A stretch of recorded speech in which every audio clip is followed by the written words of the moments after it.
is a scientific matter. There's one other book to mention here while we're on that subject, is to say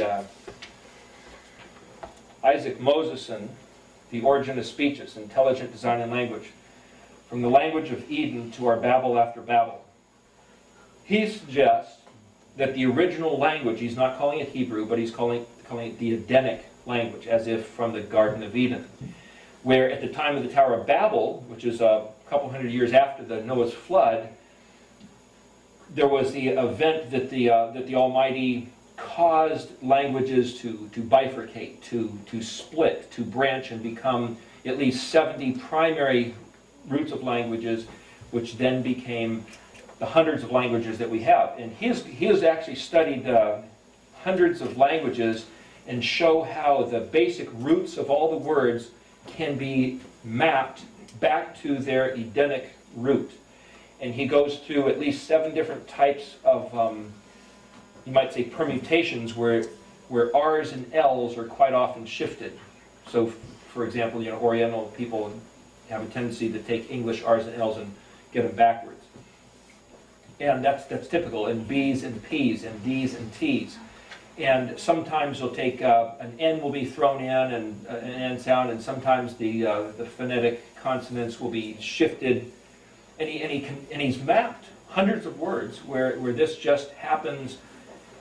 That's the language of Edenics. And if you're interested in that, this is kind of the proof that all this stuff is legitimate. It's very worthwhile. Anyway, then to go back onto this, let me go back onto the basic Hebrew, so at least those who don't know anything about Hebrew have some sense of a foundation. I'll give you the letter names first, and then we'll address this thing that Audrey printed up for you and show you that there's a meaning behind the letters. In English, everything is simply, as far as I know, just, it's a chronological sequence. A, B, C, D, E, F, G. It's like, what does it mean? It's just a random assortment of letters that would happen to become standardized so we can have things like dictionaries, but it's meaningless. I've even gone up to ask people just to kind of get their minds tweaked a little bit, saying, what does the alphabet mean? It's a ludicrous question. What do you mean, what does the alphabet mean? Well, it actually means everything. So in Hebrew, it's read from right to left. Back here, look at that. Get a little laser pointer here, make it easy here.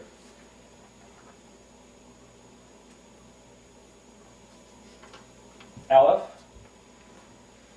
Bet, Gimel, this is the modern Gimel, Paleo, Dalet, Hey, Vav, Zion, Het, Tet, Yod, Kaf, Lamed, Mem, Nun, Samek, Ayin, Pei, Zadi, Kuf, Resh, Sheen, Tav.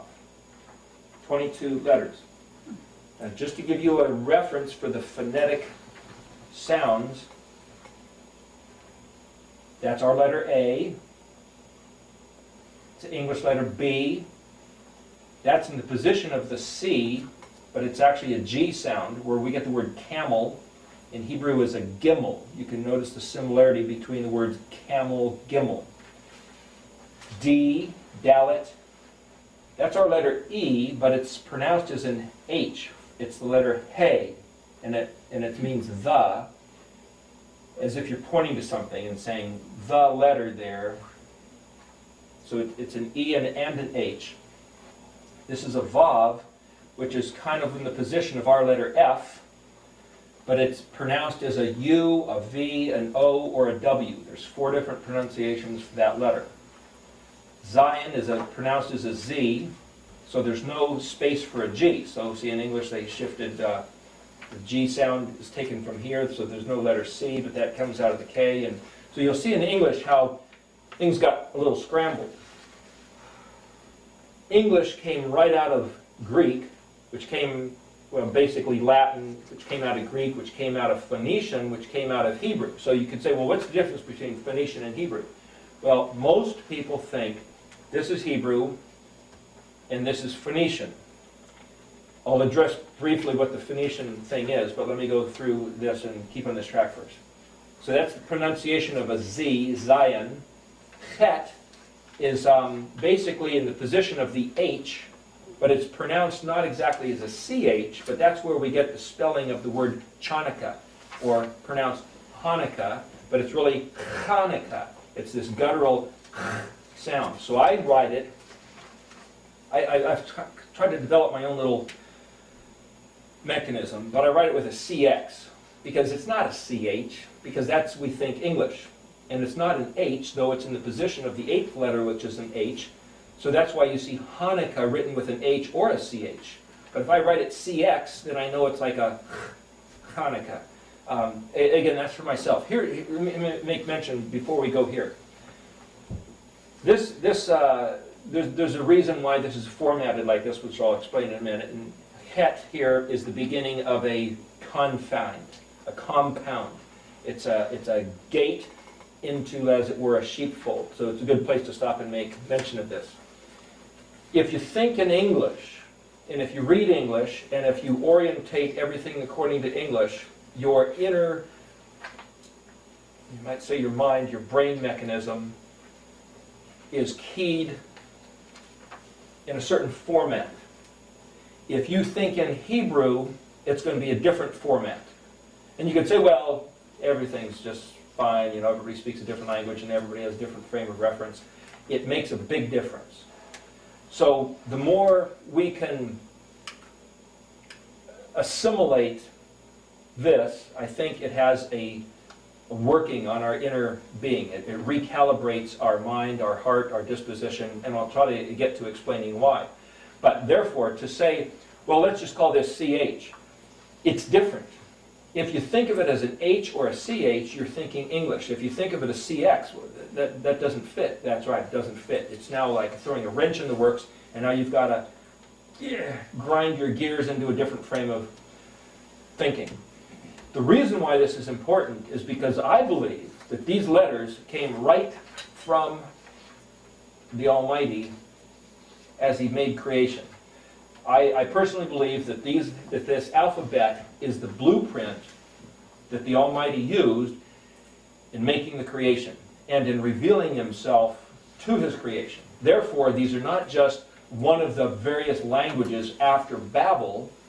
This is the original language, and not just that cavemen started grunting and ooghing and gooking and groaning and making hand gestures, and then it evolved into this hundreds of years later, after man walked the earth for 1,000,000 years, or whatever that might have been, and not even to address the evolution or the number of years man has walked the earth. But what I'm saying is, this alphabet has within it, you might say, the fingerprints to suggest, to my point, that it's evidence, I can't say proof, but to me it proves that it came right off the Creator's desktop. I saw a little cartoon the other day. It was kind of funny because I've been thinking about this.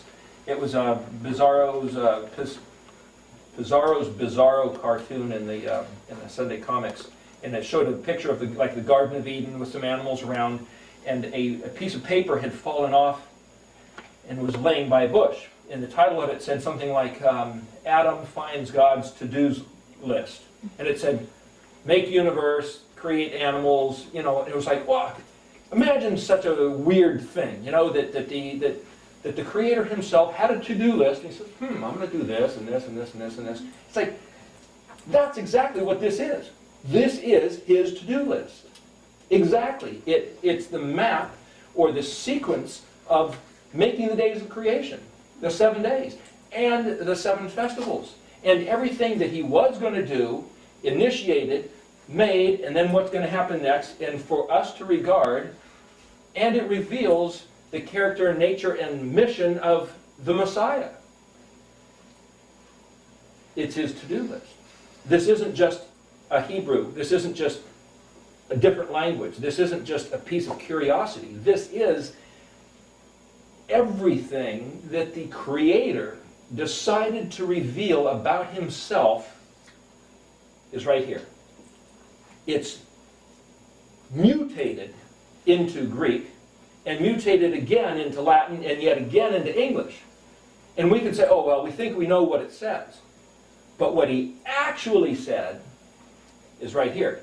Now, if it's true that this is what he said, or wrote, and this is what came at the circa of 500 BC, then this is a permutation, and this would be the original. Now, if I'm wrong, and that, as some Jewish scholars or rabbis suggested, this was the original language from Mount Sinai, then there's some merit to this. But we'll get into the fact of what this has to do with the book of Daniel, and why I think that this is the one which has merit. Now, if you ask anybody that knows about this stuff, and it makes it their life to study the ancient Hebrew language, and I brought a couple samples of books to show that this is given absolutely the highest regard, that every shape of the letter, this little thing, and this little curve, and that little shape, and the sequence of letters is all virtually mystically divine, the modern letters. So if Daniel did do that, it was under the impartation of the ability by the angel, or Daniel was just this incredibly brilliant genius, maybe both. I mean, it's just incredible, those letters. I'm not knocking them at all. But what I'm saying is, if this was the original letter, or something like it, then this is what was written on that piece of paper that fell off of the creator's desk, that if we find and say, oh, well, here's his to-do list. So the significance of this, to regard this as a chet, not a H or a CH, is to get out of the English disposition and into saying, what did the Creator tell us about himself? Okay, so this is a het, our letter H. This is a tet, where we get the T sound. This is a yod, where we get, it's in the position of the letter I, but it's also J. J was added. There was no letter J, apparently, in any language until about 500 years ago, AD. Which means that the city is not Jerusalem because there's no letter J. It's not Jehovah, it's not Jesus, because there was no letter J. So whatever language anybody was speaking back then, it was pronounced as an I in Greek, or a Y is the more Hebraic pronunciation of that letter. So it's I, Y, or J is where people get those three letters out of there. This is the letter K, that's the letter L, M, N. Now here's a Samic, which is pronounced as an S, and again, that's not in the English, but this is the letter O, and this is the letter P, but it's also the letter pronounced PH, which is the letter F, which should have been over here. So the P and the PH come from the exact same letter. Hence the word Phoenician, spelled with a PH, is where you get the Punic Wars that Carthage fought against Rome. So the Punic is the phonetic, or the actual letters PNC in English, which would be the same as PHNC, where you get Phoenician, Punic, Phoenician, only the P and the PH have twisted and the hard C and the soft C have twisted, but that's where you're looking at the structure. I didn't know that until a short while ago.